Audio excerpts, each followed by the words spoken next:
नमस्कार। प्रभा साक्षी news network के खास कार्यक्रम जनगण मन में आप सभी का स्वागत है। बांग्लादेश में शेख हसीना के प्रधानमंत्री पद से इस्तीफा देकर देश छोड़ने के बाद हुई हिंसा में कई हिंदू मंदिरों, घरों और व्यापारिक प्रतिष्ठानों में तोड़फोड़ की गई, महिलाओं पर हमला किया गया तथा आवामी लीग पार्टी से जुड़े 2 हिंदू नेताओं की हत्या कर दी गई। जिन जिलों में धार्मिक अल्पसंख्यकों और उनके घरों या व्यवसायों पर हमला किया गया है उनमें पंचगढ़, दिनाजपुर, रंगपुर, बोगुरा, सिराजगंज, शेरपुर, किशोरगंज, पश्चिमी जोशोर, मगुरा, नरेल, दक्षिण पश्चिम खुलना, पटुआखली, सतखीरा, मध्य नरसिंगड़ी, तंगेल, उत्तर पश्चिम लखीपुर, फेनी, चटगांव और हबीबगंज शामिल हैं।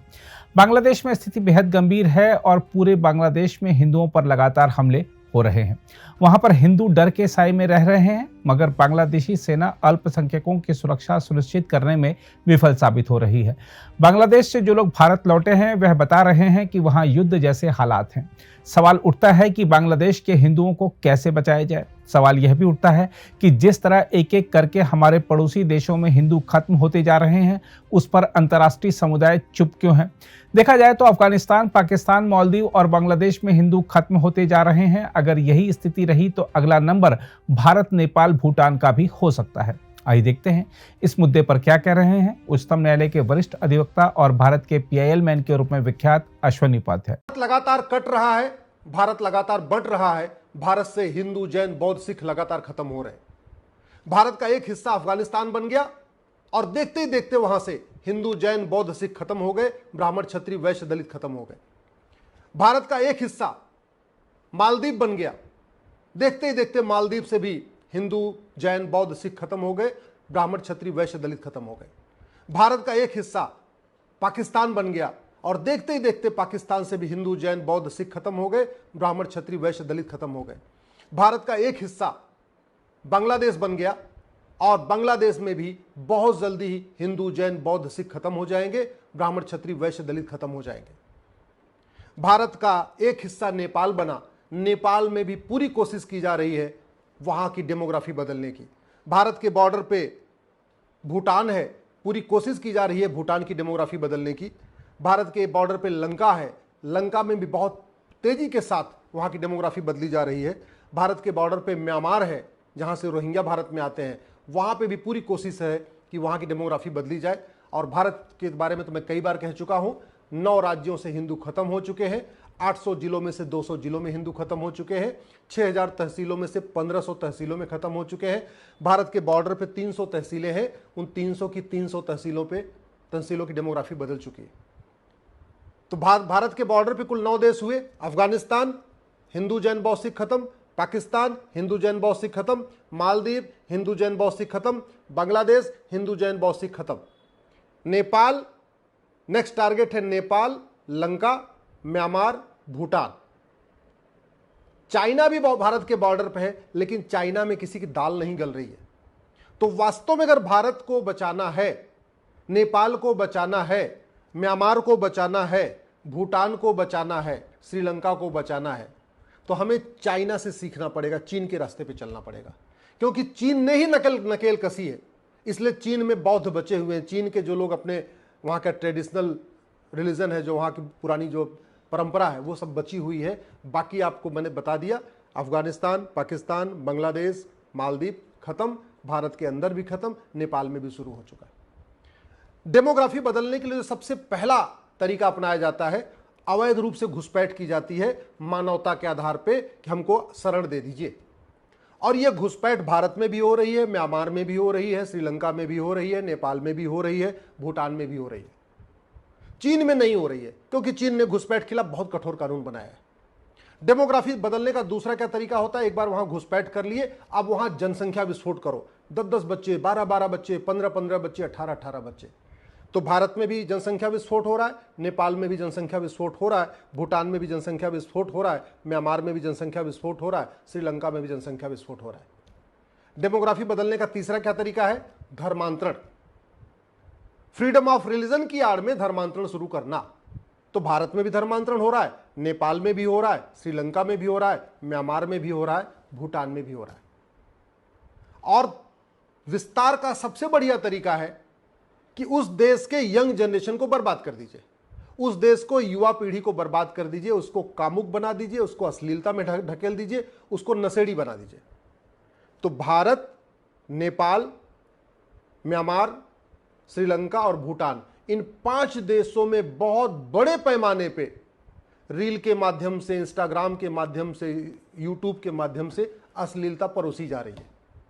हमारे बच्चों को, यंग जनरेशन को कामुक बनाया जा रहा है, अश्लील बनाया जा रहा है। वो सुबह से लेकर शाम तक केवल व्हाट्सएप, मतलब स्मार्टफोन में लगे हुए हैं, इंस्टाग्राम पे अश्लील चीजें देख रहे हैं, यूट्यूब पे अश्लील चीजें देख रहे हैं, रील पे अश्लील चीजें देख रहे हैं। और ये बड़े प्लान्ड वे में भारत, म्यांमार, नेपाल, श्रीलंका और भूटान को बर्बाद करने के लिए किया जा रहा है।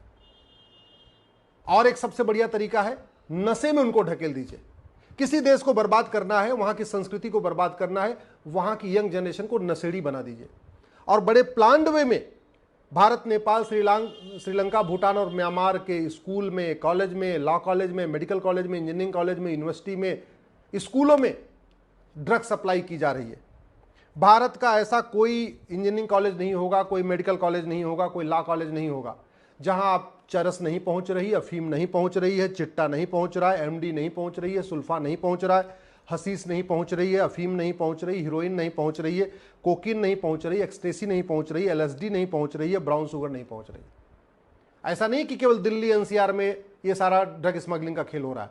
एकदम छोटे छोटे कस्बों में, छोटे छोटे थानों में, छोटे छोटे शहरों में, छोटे छोटे जिलों में पूरा ड्रग फैलाई जा रही है और यंग जनरेशन को बर्बाद किया जा रहा है। तो एक तरफ भारत, नेपाल, श्रीलंका, म्यांमार, भूटान का यंग जनरेशन अश्लीलता में डूब रहा है, नशेड़ी हो रहा है, और दूसरी तरफ प्लान्ड वे में वहां धर्मांतरण कराया जा रहा है, घुसपैठ की जा रही है, जनसंख्या विस्फोट किया जा रहा है।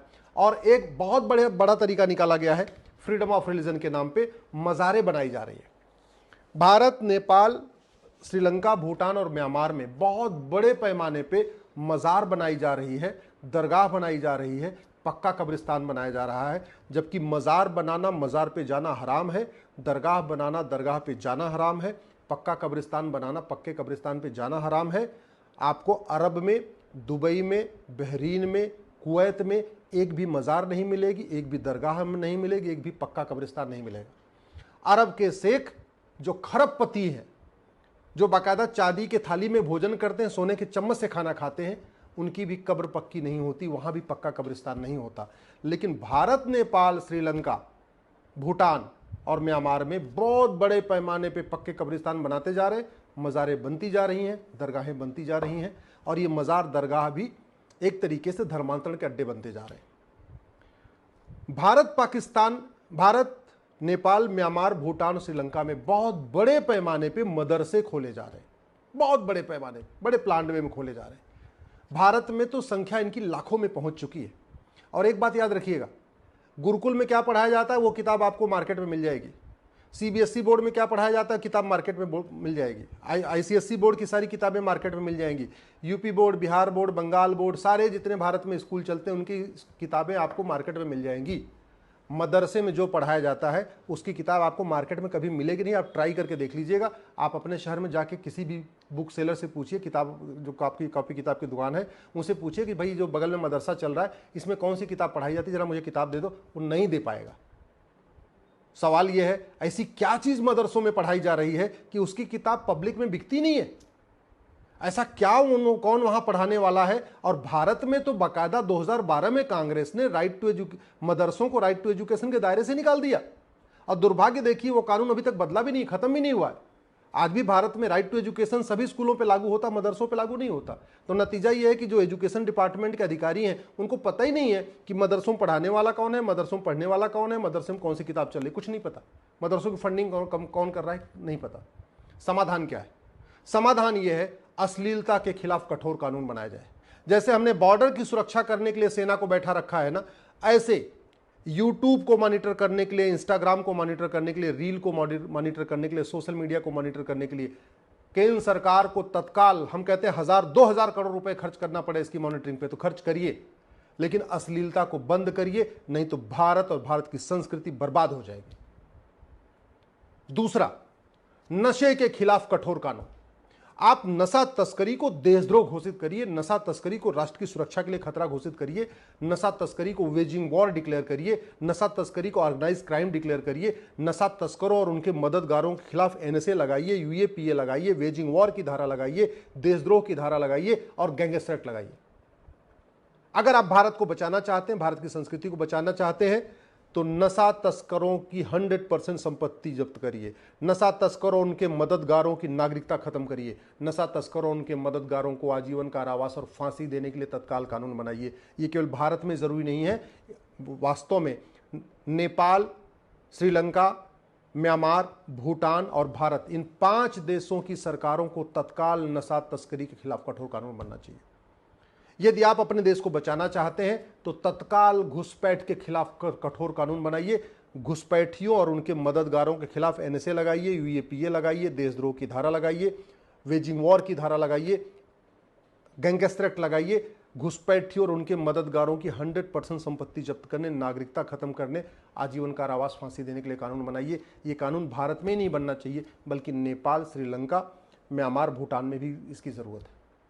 अगर आप भारत को बचाना चाहते हैं तो तत्काल धर्मांतरण को देशद्रोह घोषित करिए, धर्मांतरण कराने वाले मिशनरियों, जिहादियों और उनके मददगारों पे एनएसए लगाइए, यूएपीए लगाइए, वेजिंग वॉर की धारा लगाइए, देशद्रोह की धारा लगाइए, गैंगस्टर एक्ट लगाइए। अगर आप भारत को बचाना चाहते हैं, भारत की संस्कृति को बचाना चाहते हैं, तो धर्मांतरण कराने वाले मिशनरियों, जिहादियों और उनके मददगारों की 100% संपत्ति जब्त करिए, उनकी सिटीजनशिप खत्म करिए, नागरिकता खत्म करिए, आजीवन कारावास, फांसी देने के लिए कानून बनाइए। सबसे इंपॉर्टेंट, ये सब तभी सफल हो पाएगा, कानून बनने से पर्याप्त नहीं होगा जब तक कि देश में जस्टिस विद इन ईयर लागू नहीं होगा। 1 साल के अंदर मुकदमों का फैसला हो, यह सुनिश्चित करना पड़ेगा। इसलिए narco polygraph brain mapping mandatory करना पड़ेगा। जब तक नार्को पॉलीग्राफ ब्रेन मैपिंग कानून नहीं बनेगा, तब तक पूरी सच्चाई सामने नहीं आएगी। आप किसी भी जमाती को पकड़ लीजिए, किसी भी मिशनरी को पकड़ लीजिए, उसका नार्को पॉलीग्राफ ब्रेन मैपिंग करेंगे, तब उसका पूरा अल्टीमेट पर्पस समझ में आएगा, पूरा उसका सिंडिकेट समझ में आएगा, किससे किससे जुड़ा है वो समझ में आएगा, कौन कौन फंडिंग कर रहा है वो समझ में आएगा। अगर आप भारत और भारतीय संस्कृति को बचाना चाहते हैं तो विदेशी चंदा के खिलाफ कठोर कानून बनाइए। कांग्रेस ने जो 2010 में एफसीआरए बनाया था, उसको खत्म करिए।